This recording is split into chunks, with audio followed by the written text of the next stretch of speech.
حج کر کے آنے والا اتنا دیانت دار ہو جاتا ہے کہ اس کی دیانت داری کی قسم کھائی جا سکے۔ 50-100 سال پہلے کوئی حج کر کے آ جاتا، کسی محلے میں ایک حاجی ہوتا تھا اور محلے میں کسی کا اختلاف ہو تو سب کہتے تھے حاجی صاحب جو کہہ دیں وہ فائنل۔ لیکن اب حج کر کے آنے کے بعد بھی زندگی نہیں بدلتی۔ ایک مہینے تک صبح صادق سے لے کر غروب آفتاب تک 3 چیزوں سے رکے رہے، وہ بھی حلال چیزوں سے۔ لیکن رمضان کے گزرنے کے بعد جو برکتیں رمضان کی تھیں، یا رمضان میں جس طریقے سے بندہ گناہوں سے بچا ہوا تھا، ادھر عید کا چاند نظر آیا، مسجد ویران، قرآن شریف طاق کی زینت، سب فنش۔ روزے بھی زندگی نہیں بدل رہے۔ وجہ کیا ہے؟ کہ ہم نے ہر چیز کو فارمولیٹی کے طور پر کرنا شروع کیا، مقصد سے غافل ہو گئے۔ نماز کیوں فرض کی گئی مقصد نہیں معلوم، روزہ کیوں فرض کیا گیا مقصد نہیں معلوم، حج کیوں فرض کیا گیا مقصد نہیں معلوم، زکوٰۃ کیوں مقصد نہیں معلوم، بس کرنا ہے تو کر رہے ہیں۔ ایسے ہی عرس کا بھی مسئلہ ہے، سال میں ایک دن بابا کی یاد منا لو، بھائی لنگر کھا لو، حاضری دے دو، چادر چڑھا دو، بس اس لیے عرس نہیں ہے۔ اگر میں اعلیٰ حضرت عظیم البرکت امام عشق و محبت کا ایک شعر آپ کی نظر کروں تو پورا عرس کا مقصد امام عشق و محبت نے ایک شعر کے اندر بیان کر دیا۔ لفظ عرس کا استعمال تو نہیں فرمایا، لیکن مقصد عرس انہوں نے بیان کر دیا۔ کہتے ہیں اعلیٰ حضرت، تیرے غلاموں کا نقش قدم ہے راہ خدا، وہ کیا بہک سکے جو یہ سراغ لے کے چلے۔ یعنی عرس اس لیے ہے کہ صاحب عرس کے نقش قدم پر چلا جائے، اور جو ان کے نقش قدم پر چلتا ہے شیطان ان کو بھٹکا نہیں سکتا، گمراہ نہیں کر سکتا ہے۔ ہمیں تو بابا کے نام پہ نیاز کھانی ہے، بابا کے نقش قدم پر تو نہیں چلنا نا۔ آئیے میں ایک چیز آج آپ کو بتاؤں گا، اور میں چاہوں گا کہ اس چیز کو اپناؤ۔ دنیا میں چھوٹا بچہ ہو، بڑا آدمی ہو، میاں بیوی ہو، بھائی بہن ہو، ساس سسر ہو، کچھ بھی ہوں، ہر ایک کی ایک تمنا ہوتی ہے کہ لوگ مجھ سے محبت کریں۔ کوئی یہ نہیں چاہتا کہ لوگ نفرت کریں، ہر کوئی یہ چاہتا ہے کہ لوگ مجھ سے محبت کریں۔ بھولا شاہ بابا کو آپ نے نہیں دیکھا ہوگا لیکن محبت کر رہے ہیں۔ سلطان الہند کے وصال کو صدیاں گزر گئیں، محبت کر رہے ہیں۔ غوث پاک کو صدیاں گزر گئیں، نہیں دیکھا، محبت کر رہے ہیں۔ اعلیٰ حضرت کو نہیں دیکھا، محبت کر رہے ہیں۔ سوال یہ پیدا ہوتا ہے کہ ان کی محبت دل میں کیسے اللہ پیدا کرتا ہے اور کیوں پیدا کرتا ہے، وہ کون سی چیز ہے؟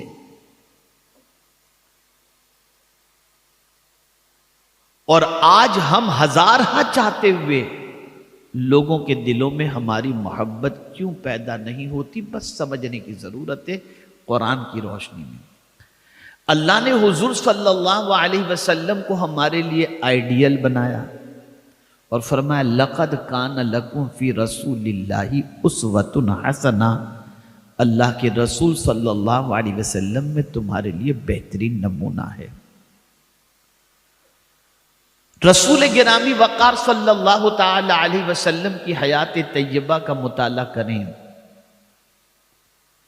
تو میں جب امام عشق و محبت کا یہ شعر پڑھتا ہوں یا یاد آتا ہے یہ شعر تو عقل دنگ رہ جاتی ہے۔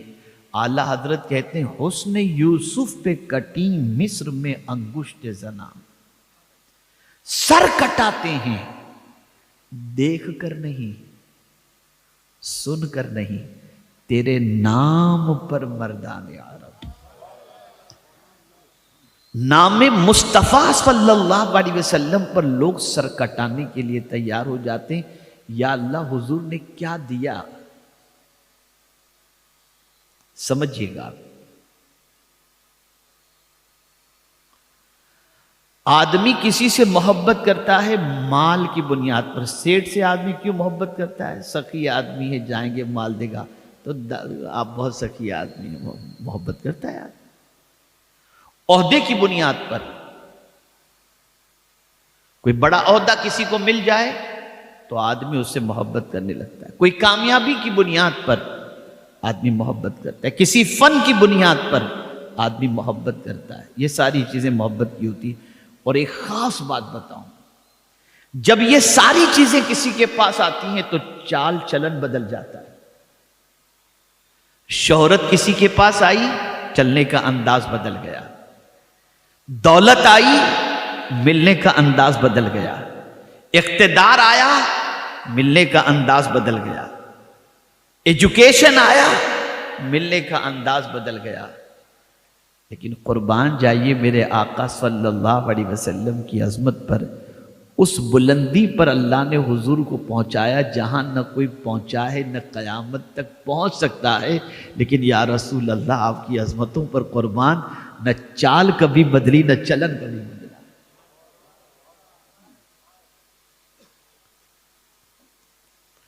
اب رسول اعظم صلی اللہ علیہ وسلم کی محبت لوگوں کے دلوں میں کیوں؟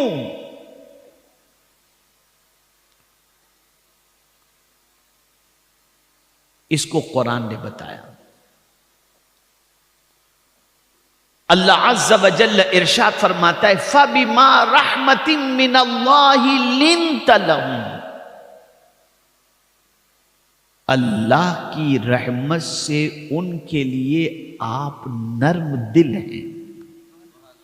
وَلَوْ كُنْتَ فَظًّا غَلِيظَ الْقَلْبِ لَانفَضُّوا مِنْ حَوْلِكَ، اگر آپ ان کے لیے سخت دل ہوتے تو وہ آپ کے پاس سے چھٹ جاتے۔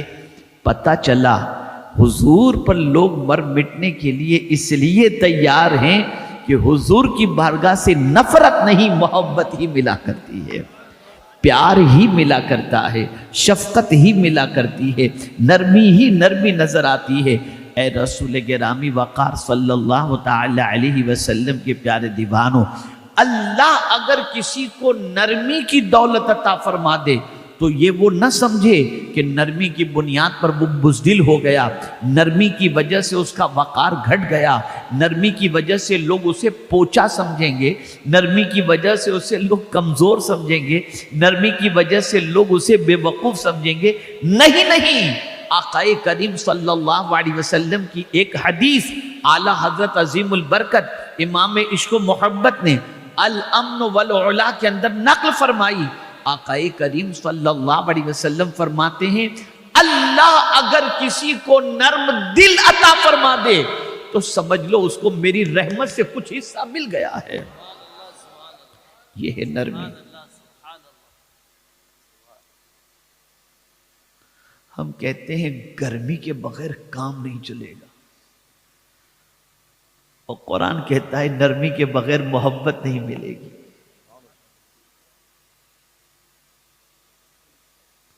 اگر دنیا فتح کرنا چاہتے ہو تو پیار سے فتح کر سکتے ہو، دلوں پر حکمرانی چاہتے ہو تو نرمی سے تم دلوں پر حکمرانی کر سکتے ہو۔ یہ اللہ والوں کے یہاں کیا ملتا تھا؟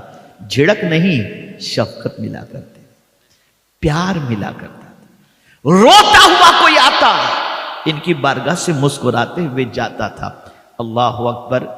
ایک بڑی، میں زیادہ وقت نہیں لوں گا، آپ فکر مت کیجیے گا، اس کی وجہ میں جانتا ہوں، تھوڑی ٹھنڈی بھی ہے اور وقت کی قلت بھی دامن گیر ہے۔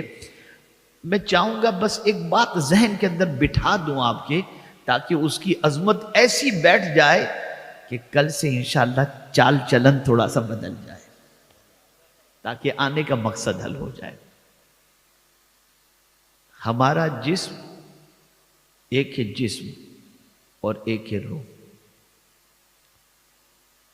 جسم بیمار ہوتا ہے پتہ چل جاتا ہے، منہ کا ذائقہ بدل گیا پتہ چلا بیماری ہے، بخار آ گیا، درد سر میں ہو رہا ہے پتہ چل گیا